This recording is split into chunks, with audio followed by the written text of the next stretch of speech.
प्रियजनहरू र आत्मीय मनहरू, दुई चारवटा गफ हानेको भरमा र वायात भक्कमफुसे भाषण गरेको भरमा चाहिँ रातारात अरबपति बन्ने पेसा हाम्रो नेपालमा चाहिँ राजनीति भएको छ हैन त।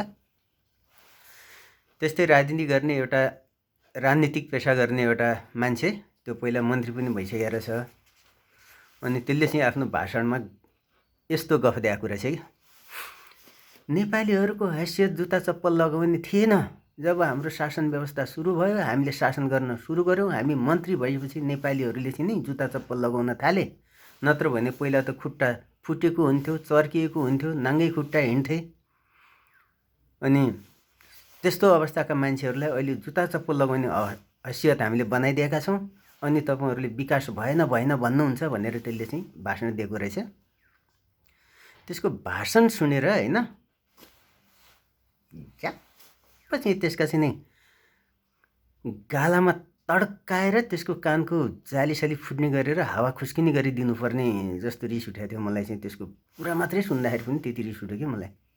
किनभने हाम्रो आमा बुवाहरूले लगाउने जुत्ता चप्पल चाहिँ हाम्रो दाजुभाइ तथा दिदीबहिनीहरू जो विदेशमा कतार, मलेसिया, अरब, युरोप, जापान, इन्डिया धेरै ठाउँहरूमा दुःख गरिरहेछन्, हड्डी फेलिरहेछन्। हड्डी फेलेको रस यानि कि उनीहरूले दुःख गरेको पसिना नेपालमा पठाउँछन् आमा बुवालाई, र त्यही आमा बुवाले त्यसैबाट जुत्ता चप्पल लाउँछन्। सत्य कुरा यही हो। अर्को कुरा के हुन्छ भने हाम्रो आमा बुवाहरू अहिले त पहिल्यैदेखि चाहिँ दुःख गर्ने परिश्रमी छन्।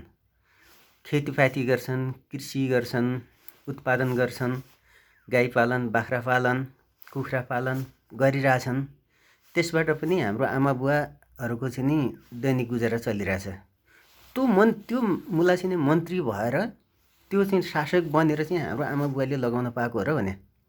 अनि त्यो मुलाले चाहिँ हाम्रो आमा बुवाको चाहिँ हैसियत पहिला जुत्ता चप्पल लगाउने थिएन, म मन्त्री भएपछि जुत्ता चप्पल लगाउने हैसियत बनाएँ भन्ने गरी त्यो सालाले बोल्ने चाहिँ नि त्यो कसरी बोल्यो भने त्यसको मुख फुटाल्ने गरी दिनु न कोही नजिक हुनुहुन्छ भने त्यसलाई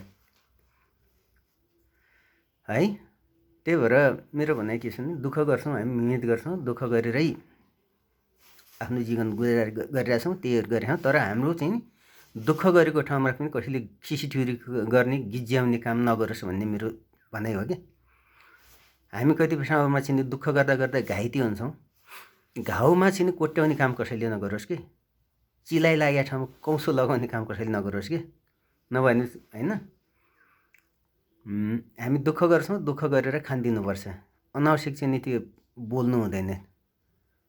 त्यो मुला मन्त्री हो कि जेसुकै होस्, त्यो शासक होस् कि जेसुकै होस्, हामी काम गरेर खाने मान्छे।